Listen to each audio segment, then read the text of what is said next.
ನಮಸ್ಕಾರ ಸ್ನೇಹಿತರೆ. ಇಂದು ನಾವು ಮಾತನಾಡಲಿರುವ ವಿಷಯ ಸಾಮಾನ್ಯ ಜ್ಯೋತಿಷ್ಯ ಮಾಹಿತಿಯಲ್ಲ. ಇದು ನಿಮ್ಮ ಜೀವನದ ದಿಕ್ಕನ್ನೇ ಬದಲಾಯಿಸಬಹುದಾದ ಒಂದು ಮಹತ್ವದ ಗ್ರಹ ಘಟನೆಯ ಬಗ್ಗೆ. 2026ನೇ ವರ್ಷದ ಫೆಬ್ರವರಿ 17 ಮಂಗಳವಾರದಂದು ಒಂದು ಅತ್ಯಂತ ಶಕ್ತಿಶಾಲಿ ರಾಹುಗ್ರಸ್ತ ಸೂರ್ಯಗ್ರಹಣ ಸಂಭವಿಸಲಿದೆ. ಜ್ಯೋತಿಷ್ಯ ಪಂಡಿತರ ಮಾತಿನ ಪ್ರಕಾರ ಈ ಗ್ರಹಣದ ಪರಿಣಾಮ ಕೆಲವು ರಾಶಿಗಳವರಿಗೆ ಅಷ್ಟೊಂದು ದೊಡ್ಡ ಅದೃಷ್ಟದ ತಿರುವು ತರುತ್ತದೆ. ಅದನ್ನು ಯಾರೂ ತಡೆಯಲು ಸಾಧ್ಯವಿಲ್ಲ ಎಂದು ಹೇಳಲಾಗಿದೆ. 1000 ಕೋಟಿ ಕೊಟ್ಟರೂ ತಡೆಯಲು ಆಗುವುದಿಲ್ಲ. 1 ತುಲಾ ಬಂಗಾರ ಕೊಟ್ಟರೂ ತಡೆಯಲು ಆಗುವುದಿಲ್ಲ. ಹಿಂಬದಿಯಿಂದ ಶತ್ರುಗಳು ಪ್ರಯತ್ನಿಸಿದರೂ ನಿಲ್ಲಿಸಲು ಆಗುವುದಿಲ್ಲ. ಇದು ಅಷ್ಟು ಬಲವಾದ ಕಾಲಚಕ್ರ ಬದಲಾವಣೆ. ವಿಡಿಯೋ ಮುಂದುವರಿಸುವ ಮೊದಲು ಒಂದು ಭಕ್ತಿ ಕಾರ್ಯ, ಒಂದು ಸಣ್ಣ ಮನವಿ. ಈಗಲೇ ಕಮೆಂಟ್ನಲ್ಲಿ ಓಂ ನಮಃ ಶಿವಾಯ ಎಂದು ಬರೆಯಿರಿ. ಯಾಕಂದ್ರೆ ನಾವು ಕೇಳುವ ಮಾತು, ನಾವು ಮಾಡುವ ಸಂಕಲ್ಪ, ದೇವರ ನಾಮ ಇವು ಸೇರಿ ಫಲವನ್ನು ವೇಗವಾಗಿ ಆಕರ್ಷಿಸುತ್ತವೆ. ವಿಡಿಯೋಗೆ ಲೈಕ್ ಕೊಡಿ. ಇದರಿಂದ ಈ ಮಾಹಿತಿ ಅದೃಷ್ಟದ ದ್ವಾರದಲ್ಲಿ ನಿಂತಿರುವ ಇನ್ನಷ್ಟು ಜನರಿಗೆ ತಲುಪುತ್ತದೆ. ಹಾಗೆ ಇನ್ನೂ ನಮ್ಮ ಚಾನೆಲ್ ಅನ್ನು ಸಬ್ಸ್ಕ್ರೈಬ್ ಮಾಡ್ಕೊಂಡಿಲ್ಲ ಅಂದ್ರೆ ಈಗಲೇ ಸಬ್ಸ್ಕ್ರೈಬ್ ಮಾಡ್ಕೊಳ್ಳಿ. ಮೊದಲಿಗೆ ಸೂರ್ಯಗ್ರಹಣ ಅಂದರೆ ಏನು, ಇದರ ಮಹತ್ವ ಏನು ಅಂತ ನೋಡೋಣ. ಮೊದಲು ಸರಳವಾಗಿ ಅರ್ಥ ಮಾಡಿಕೊಳ್ಳೋಣ. ಸೂರ್ಯಗ್ರಹಣ ಅಂದರೆ ಚಂದ್ರನು ಸೂರ್ಯ ಮತ್ತು ಭೂಮಿಯ ನಡುವೆ ಬಂದು ಸೂರ್ಯನ ಬೆಳಕನ್ನು ತಾತ್ಕಾಲಿಕವಾಗಿ ಮುಚ್ಚುವ ಸ್ಥಿತಿ. ಆದರೆ ಜ್ಯೋತಿಷ್ಯದಲ್ಲಿ ಇದು ಕೇವಲ ಖಗೋಳ ಘಟನೆಯಲ್ಲ, ಇದು ಕರ್ಮ ಚಕ್ರವನ್ನು ಚಲಿಸುವ ಕಾಲಬಿಂದು ಎಂದು ಪರಿಗಣಿಸಲಾಗಿದೆ. ಕೆಲವು ಗ್ರಹಣಗಳು ಕರ್ಮಶುದ್ಧಿ ತರಲು ಬರುತ್ತವೆ, ಕೆಲವರಿಗೆ ಪರೀಕ್ಷೆ ತರಲು ಬರುತ್ತವೆ, ಕೆಲವರಿಗೆ ಅದೃಷ್ಟದ ಬಾಗಿಲು ತೆರೆಯಲು ಬರುತ್ತದೆ. ಈ ಫೆಬ್ರವರಿ 17ರ ಗ್ರಹಣ 3ನೇ ವರ್ಗಕ್ಕೆ ಸೇರಿದೆ, ಅಂದ್ರೆ ಅದೃಷ್ಟದ ಬಾಗಿಲು ತೆರೆಯಲು ಬಂದ ಗ್ರಹಣ. ಈ ಗ್ರಹಣದ ಸಂಪೂರ್ಣ ವಿವರ ಹೀಗಿದೆ, ಇದನ್ನ ನೀವು ನೋಟ್ ಮಾಡಿಕೊಂಡ್ರೆ ಒಳ್ಳೆಯದು. ಗ್ರಹಣ ಬರುವ ದಿನಾಂಕ ಫೆಬ್ರವರಿ 17, 2026 ಮಂಗಳವಾರ. ಇದು ಮಾಘಬಹುಳ ಅಮಾವಾಸ್ಯೆ ತಿಥಿಯ ದಿನ ಬರುತ್ತಿದೆ. ಧನಿಷ್ಠ ನಕ್ಷತ್ರ 4ನೇ ಪಾದದಲ್ಲಿ ಬರುತ್ತಿದೆ. ಗ್ರಹಣದ ಆರಂಭ ಸಮಯ ಮಧ್ಯಾಹ್ನ 3:26, ಅಂತ್ಯಕಾಲ ರಾತ್ರಿ 7:57. ಅಂದ್ರೆ ಸುಮಾರು 4 ಗಂಟೆ ಕಾಲ ಗ್ರಹಣ ಇರಲಿದೆ. ಇದನ್ನು ರಾಹುಗ್ರಸ್ತ ಸೂರ್ಯಗ್ರಹಣ ಅಂತ ಕರೀತಾರೆ. ರಾಹುಗ್ರಸ್ತ ಅಂದರೆ ರಾಹುವಿನ ಛಾಯಾ ಪ್ರಭಾವ ಸೂರ್ಯನ ಮೇಲೆ ಬೀಳುವ ಸ್ಥಿತಿ. ಜ್ಯೋತಿಷ್ಯದಲ್ಲಿ ರಾಹು ಅಂದರೆ ಆಕಸ್ಮಿಕ ಬದಲಾವಣೆ, ವೇಗದ ಫಲ, ಅಸಾಧಾರಣ ತಿರುವು, ಕರ್ಮ ವೇಗವರ್ಧಕ. ಹಾಗಾಗಿ ಈ ಗ್ರಹಣದ ಫಲವು ಸಾಮಾನ್ಯವಾಗಿರುವುದಿಲ್ಲ. ಬಹಳ ಜನರು ಕೇಳುವ ಪ್ರಶ್ನೆ ಏನಂದ್ರೆ, ಈ ಗ್ರಹಣ ಭಾರತದಲ್ಲಿ ಕಾಣಿಸುತ್ತಿಲ್ಲ, ಆದರೆ ಇದರ ಪರಿಣಾಮ ನಮಗೆ ಯಾವ ರೀತಿ ಇರುತ್ತದೆ ಎಂದು. ಇದಕ್ಕೆ ಜ್ಯೋತಿಷ್ಯ ಕೊಡುತ್ತಿರುವ ಉತ್ತರ, ಖಂಡಿತ ಪರಿಣಾಮ ಇರುತ್ತದೆ. ಈ ಗ್ರಹಣ ಮುಖ್ಯವಾಗಿ ಅಂಟಾರ್ಟಿಕಾ ಪ್ರದೇಶದಲ್ಲಿ ಗೋಚರಿಸುತ್ತಿದೆ, ಭಾರತದಲ್ಲಿ ಸ್ಪಷ್ಟವಾಗಿ ಕಾಣಿಸುವುದಿಲ್ಲ. ಹಾಗಾಗಿ ದೇವಸ್ಥಾನ ಕಡ್ಡಾಯವಾಗಿ ಮುಚ್ಚುವ ಅವಶ್ಯಕತೆ ಇಲ್ಲ, ಸೂತಕ ಕಠಿಣ ನಿಯಮ ಅಗತ್ಯವಿಲ್ಲ, ಮನೆ ತೊಳೆಯುವುದು ಕಡ್ಡಾಯವಲ್ಲ. ಆದರೆ ಪುಣ್ಯಕಾಲ ಶಕ್ತಿ ಮಾತ್ರ ಎಲ್ಲರಿಗೂ ಅನ್ವಯಿಸುತ್ತದೆ. ಗರ್ಭಿಣಿಯರಿಗೆ ಕಡ್ಡಾಯ ಜಾಗ್ರತೆ ಬೇಕು. ಇದನ್ನು ನಿಧಾನವಾಗಿ ಕೇಳಿಸಿಕೊಳ್ಳಿ. ಗ್ರಹಣ ಎಲ್ಲಿದ್ದರೂ ಕೂಡ ಗರ್ಭಿಣಿಯರು ಗ್ರಹಣದ ಸಮಯದಲ್ಲಿ ಹೊರಗಡೆ ಹೋಗಬಾರದು. ಏನು ಮಾಡಬೇಕು ಅಂದ್ರೆ, ಮನೆಯೊಳಗೆ ಇರಬೇಕು, ವಿಶ್ರಾಂತಿ ತೆಗೆದುಕೊಳ್ಳಬೇಕು, ದೇವರ ನಾಮಜಪ ಮಾಡಬೇಕು. ತೀವ್ರವಾದ ಕೆಲಸ ಮಾಡಬಾರದು, ಕತ್ತರಿಸುವ ಕೆಲಸ ಅಥವಾ ಹೊಲೆಯುವ ಕೆಲಸ ಮಾಡಬಾರದು. ಮನಸ್ಸು ಶಾಂತಿಯಾಗಿ ಇಟ್ಟುಕೊಳ್ಳಬೇಕು. ಇದು ಪರಂಪರೆಯಿಂದ ಬಂದ ಜಾಗೃತ ನಿಯಮ. ಇನ್ನು ಗ್ರಹಣದ ಕಾಲ ಪುಣ್ಯ ಗುಣಾಕಾರ ಸಮಯ ಅಂತ ಕರೀತಾರೆ. ಇದೀಗ ಬಹಳ ಮುಖ್ಯ ಭಾಗ. ಗ್ರಹಣ ಕಾಲದಲ್ಲಿ ಮಾಡಿದ ಪುಣ್ಯ ಕಾರ್ಯಗಳಿಗೆ ಅನೇಕ ಪಟ್ಟು ಫಲ ಸಿಗುತ್ತದೆ ಎಂದು ಹೇಳಲಾಗಿದೆ. ಸಾಮಾನ್ಯ ದಿನದಲ್ಲಿ 1 ಪಟ್ಟು ಫಲ ಸಿಕ್ಕರೆ, ಗ್ರಹಣದ ದಿನದಂದು 100 ಪಟ್ಟು, 1000 ಪಟ್ಟು, ಕೋಟಿ ಪಟ್ಟು ಫಲ ಎಂದು ಶಾಸ್ತ್ರಗಳು ಹೇಳುತ್ತವೆ. ಗ್ರಹಣದ ದಿನ ಮಾಡಬೇಕಾದ ಕೆಲಸಗಳು ಜಪ, ಧ್ಯಾನ, ಪೂಜೆ, ದೀಪಾರಾಧನೆ, ದಾನ, ಉಪವಾಸ, ಹೋಮ, ದೇವರ ನಾಮ ಪಾರಾಯಣ. ಇನ್ನು ಈ ದಿನದಂದು ದೇವಿಗೆ ಅಭಿಷೇಕ ಮಾಡಿದರೆ ತುಂಬಾ ಒಳ್ಳೆಯದು. ಅಭಿಷೇಕ ಮಾಡಲು ಸರಿಯಾದ ವಿಧಾನ: ಅಮ್ಮನ ಅಭಿಷೇಕ ಮಾಡಬೇಕು. ಆದರೆ ಹಾಲು ಬೇಡ, ಮೊಸರು ಬೇಡ. ಅರಿಶಿಣ ಮತ್ತು ಕುಂಕುಮ ಮಿಶ್ರಿತ ನೀರಿನಿಂದ ಅಭಿಷೇಕ ಮಾಡಬೇಕು. ಇದನ್ನ ಶಕ್ತಿ ತತ್ವದ ಅಭಿಷೇಕ ಅಂತ ಕರೀತಾರೆ. ಶಕ್ತಿ ಆರಾಧನೆಗೆ ಇದು ಅತ್ಯಂತ ಅನುಕೂಲ. ಈ ಅಭಿಷೇಕದಿಂದ ಶನಿದೋಷ ನಿವಾರಣೆಯಾಗುತ್ತದೆ, ಪಾಪಗಳು ನಿವಾರಣೆಯಾಗುತ್ತದೆ, ಮನೋಭಿಲಾಷೆ ಸಿದ್ಧಿಯಾಗುತ್ತದೆ. ಇನ್ನು ಚಿನ್ನ ಬೆಳ್ಳಿಯ ಬಗ್ಗೆ ಒಂದು ಸೂಚನೆ ಕೂಡ ಇದೆ. ಈ ಗ್ರಹಣ ಪಂಚಗ್ರಹ ಕೂಟದಲ್ಲಿ ನಡೆಯುತ್ತಿದೆ. ಅಂದರೆ ಬುಧ, ಶುಕ್ರ, ರಾಹು, ಸೂರ್ಯ ಮತ್ತು ಚಂದ್ರ ಇವೇ ಪಂಚಗ್ರಹ ಕೂಟಗಳು. ಈ ಸಂಯೋಗದ ಸಮಯದಲ್ಲಿ ಚಿನ್ನ ಮತ್ತು ಬಂಗಾರದ ಬೆಲೆ ಏರಿಕೆ ಸಾಧ್ಯ ಇದೆ. ಹಾಗಾಗಿ ದರ ಕಡಿಮೆ ಇದ್ದರೆ ನೀವು ಉಳಿತಾಯ ಮಾಡಿದ ಹಣದಿಂದ ಚಿನ್ನ ಖರೀದಿಸಿ, ಸಾಲ ಮಾಡಿ ಬೇಡ. ಈಗ ಅದೃಷ್ಟದ ಮಹಾಭಾಗಕ್ಕೆ ಬರೋಣ. ಈಗ ನಾವು ಮುಖ್ಯವಾದ ವಿಷಯಕ್ಕೆ ಬರುತ್ತಿದ್ದೇವೆ. ಈ ಗ್ರಹಣದಿಂದ 5 ರಾಶಿಗಳಿಗೆ 24 ವರ್ಷಗಳ ಕಾಲ ಅದೃಷ್ಟಯುಗ ಆರಂಭವಾಗಲಿದೆ.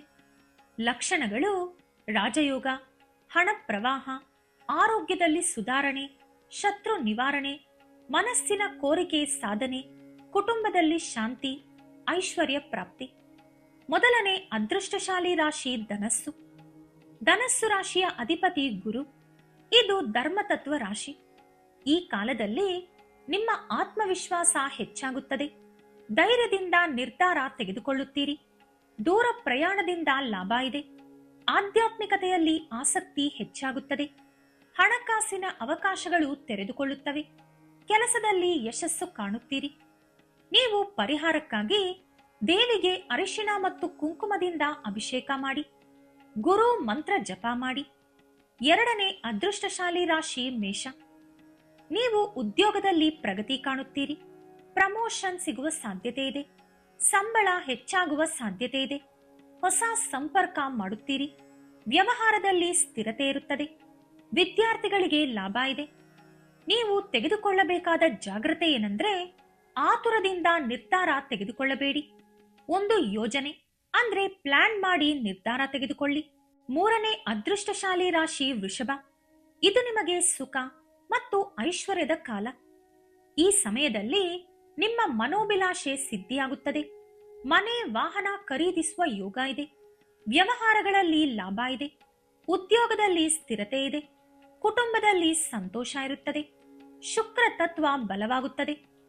ಇನ್ನು ಅದೃಷ್ಟಶಾಲಿ ರಾಶಿಗಳಲ್ಲಿ 4ನೆಯದು ಕನ್ಯಾ. ಶತ್ರುಗಳಿಂದ ಜಯ ಸಿಗುವ ಕಾಲ ಇದು. ಹಳೆಯ ಕೇಸುಗಳಿದ್ದರೆ ನಿವಾರಣೆಯಾಗುತ್ತದೆ. ವಿರೋಧಿಗಳು ದುರ್ಬಲರಾಗುತ್ತಾರೆ.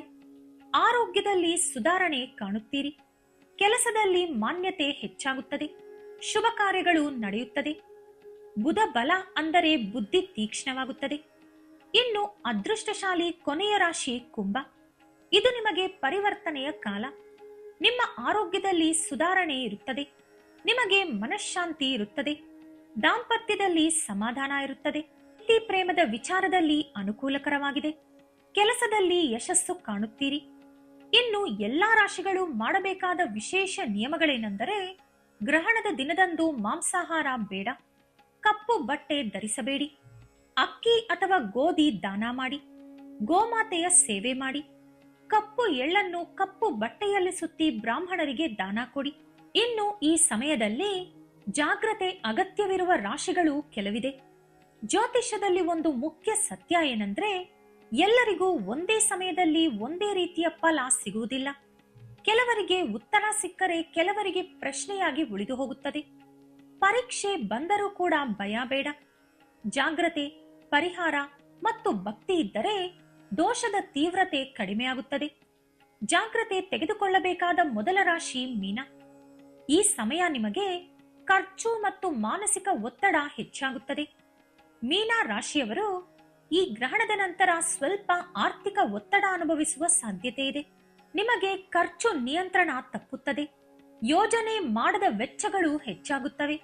ಸಾಲದ ಅವಶ್ಯಕತೆ ಇರುತ್ತದೆ. ಕುಟುಂಬದಲ್ಲಿ ಚಿಂತೆ ಇರುತ್ತದೆ.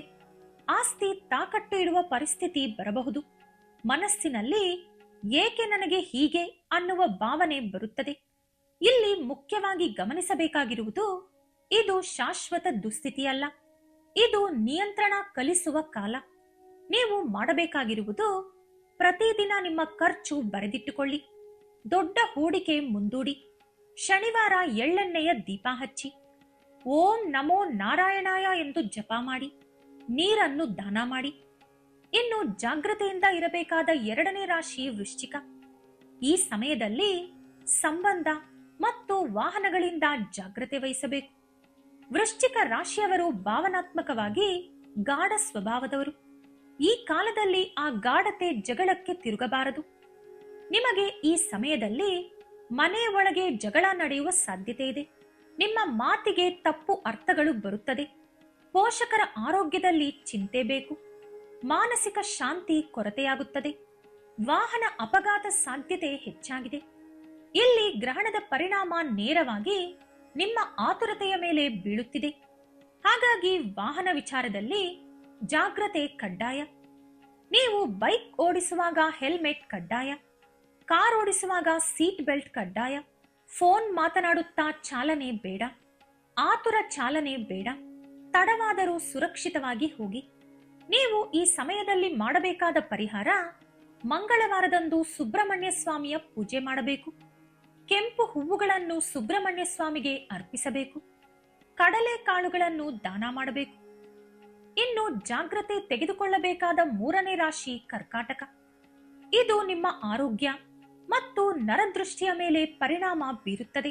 ಕರ್ಕಾಟಕ ರಾಶಿಯವರಿಗೆ ಈ ಕಾಲದಲ್ಲಿ ಅನಾರೋಗ್ಯ ಹೆಚ್ಚಾಗುವ ಸಾಧ್ಯತೆ ಇದೆ. ಹಳೆಯ ರೋಗ ಮತ್ತೆ ಕಾಣಿಸಿಕೊಳ್ಳುವ ಸಾಧ್ಯತೆ ಇದೆ. ಮಾನಸಿಕ ದೌರ್ಬಲ್ಯ ಹೆಚ್ಚಾಗುವ ಸಾಧ್ಯತೆ ಇದೆ. ನರದೃಷ್ಟಿ ಪ್ರಭಾವ ಹೆಚ್ಚಾಗುತ್ತದೆ. ಸಂಬಂಧವಿಲ್ಲದ ಸಮಸ್ಯೆಗಳು ತಲೆ ಮೇಲೆ ಬೀಳುತ್ತದೆ. ಇತರರ ವಿಚಾರದಲ್ಲಿ ಮಧ್ಯಪ್ರವೇಶದಿಂದ ಕಷ್ಟ ಬರುತ್ತದೆ. ನೀವು ಮಾಡಬಾರದ ಕೆಲಸಗಳು. ಯಾರೂ ಕೇಳದೆ ಸಲಹೆ ಕೊಡಲು ಹೋಗಬೇಡಿ. ಯಾರಿಗೂ ಶೂರಿಟಿ ಸಹಿ ಹಾಕಬೇಡಿ. ಮಧ್ಯವರ್ತಿತ್ವ ಬೇಡ. ಹೊರಗಡೆ ಊಟ ತಿನ್ನಬೇಡಿ. ಅನುಮಾನಾಸ್ಪದ ಆಹಾರ ಮುಟ್ಟಬೇಡಿ. ನೀವು ಮಾಡಬೇಕಾಗಿರುವುದು ಮನೆ ಅಡುಗೆ ಮಾತ್ರ ತಿನ್ನಬೇಕು. ಸೋಮವಾರ ಶಿವನ ಪೂಜೆ ಮಾಡಬೇಕು.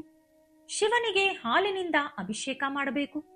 ರುದ್ರ ಮಂತ್ರ ಹೇಳುವುದು ಅಥವಾ ಕೇಳುವುದು ಮಾಡಬೇಕು. ಇನ್ನು ಉಳಿದ 4 ರಾಶಿಗಳು ತುಲಾ, ಸಿಂಹ, ಮಕರ, ಮಿಥುನ. ಈ ರಾಶಿಗಳಿಗೆ ಈ ಗ್ರಹಣದಿಂದ ದೊಡ್ಡ ನಷ್ಟ ಏನೂ ಇಲ್ಲ. ಹಾಗೆ ದೊಡ್ಡ ಲಾಭ ಕೂಡ ಇಲ್ಲ. ಸ್ಥಿರ ಸ್ಥಿತಿ. ಅಂದರೆ ಈಗ ಹೇಗಿದ್ದೀರೋ ಆಗಲೂ ಹಾಗೆ ಇರ್ತೀರಿ. ಸಾಮಾನ್ಯ ಪ್ರಗತಿ. ಇದನ್ನು ಸಮತೋಲನ ಕಾಲ ಎಂದು ಕರೆಯುತ್ತಾರೆ. ಈ ಸಮಯವನ್ನು ನೀವು ಯಾವುದಕ್ಕೆ ಬಳಸಿಕೊಳ್ಳಬೇಕು ಅಂದರೆ ಕೌಶಲ್ಯ ಕಲಿಕೆಗೆ, ಆರೋಗ್ಯ ಅಭ್ಯಾಸಕ್ಕೆ, ಸಾಲ ಕಡಿತ ಮಾಡೋಕೆ, ಆತ್ಮವಿಕಾಸ ಹೆಚ್ಚಿಸಿಕೊಳ್ಳೋಕೆ. ಇನ್ನು ಗ್ರಹಣದಂದು ಯಾವ ದಾನ ಯಾವ ಫಲ ಕೊಡುತ್ತದೆ ಅಂತ ನೋಡೋಣ. ಇದನ್ನು ಈಗ ತುಂಬಾ ವಿವರವಾಗಿ ಹೇಳ್ತೀನಿ. ಮೊದಲು ನೀವು ಅಕ್ಕಿಯನ್ನು ದಾನ ಮಾಡಬೇಕು. ಇದರಿಂದ ಕುಟುಂಬ ಸ್ಥಿರವಾಗಿರುತ್ತದೆ. ಅನ್ನದ ಕೊರತೆ ಕುಟುಂಬದಲ್ಲಿ ನಿವಾರಣೆಯಾಗುತ್ತದೆ. ಎರಡನೆಯದು ಗೋಧಿ ದಾನ. ಇದು ಆರ್ಥಿಕ ಸ್ಥಿರತೆ ಹೆಚ್ಚಿಸುತ್ತದೆ. ಉದ್ಯೋಗದಲ್ಲಿ ಸಹಾಯ ಮಾಡುತ್ತದೆ. ಕಪ್ಪು ಎಳ್ಳು ದಾನ. ಇದು ಶನಿದೋಷ ನಿವಾರಿಸುತ್ತದೆ. ಯಾವುದಾದರೂ ಕೆಲಸ ವಿಳಂಬವಾಗುತ್ತಿದ್ದರೆ ಅದನ್ನು ತಡೆಗಟ್ಟುತ್ತದೆ. ಗೋಮಾತೆಯ ಸೇವೆ ಅಥವಾ ಆಹಾರ ತಿನ್ನಿಸುವುದು. ಇದು ಸರ್ವ ದೇವತೆಯರ ಅನುಗ್ರಹ ಕೊಡುತ್ತದೆ. ಪಾಪಗಳನ್ನು ನಿವಾರಿಸುತ್ತದೆ. ಇನ್ನು ಗ್ರಹಣದ ಸಮಯದಲ್ಲಿ ಮನೆಯ ಪೂಜಾ ವಿಧಾನ ಹೀಗಿದೆ. ನೀವು ಮನೆಯನ್ನು ಸ್ವಚ್ಛವಾಗಿಡಬೇಕು. ತಪ್ಪದೆ ದಿನವಿಡೀ ದೀಪ ಉರಿಯುತ್ತಿರಬೇಕು. ಶಿವ ಅಥವಾ ಅಮ್ಮನ ಚಿತ್ರದ ಮುಂದೆ ಕುಳಿತುಕೊಳ್ಳಬೇಕು. 108 ಬಾರಿ ಯಾವುದಾದರೂ ಮಂತ್ರವನ್ನು ಜಪಿಸಬೇಕು.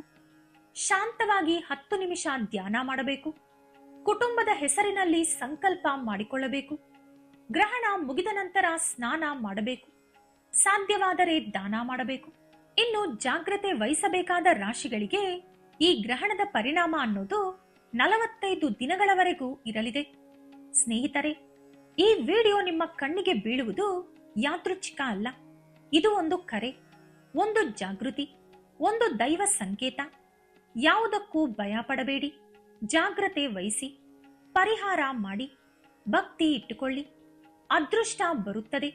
ಅದನ್ನು ಯಾರೂ ತಡೆಯಲು ಆಗದು. ಪರೀಕ್ಷೆ ಬರುತ್ತದೆ. ಅದನ್ನು ಸುಲಭವಾಗಿ ದಾಟಬಹುದು. ಈ ವಿಡಿಯೋ ಇಷ್ಟ ಆದರೆ ಲೈಕ್ ಮಾಡಿ, ಶೇರ್ ಮಾಡಿ. ಇಂತಹ ಹೆಚ್ಚಿನ ಉತ್ತಮ ಮಾಹಿತಿಗಳಿಗಾಗಿ ತಪ್ಪದೆ ನಮ್ಮ ಚಾನೆಲ್ ಅನ್ನು ಸಬ್ಸ್ಕ್ರೈಬ್ ಮಾಡಿಕೊಳ್ಳಿ. ನಾಳೆ ಮತ್ತೊಂದು ವಿಡಿಯೋದೊಂದಿಗೆ ಪುನಃ ಭೇಟಿಯಾಗೋಣ. ಧನ್ಯವಾದಗಳು.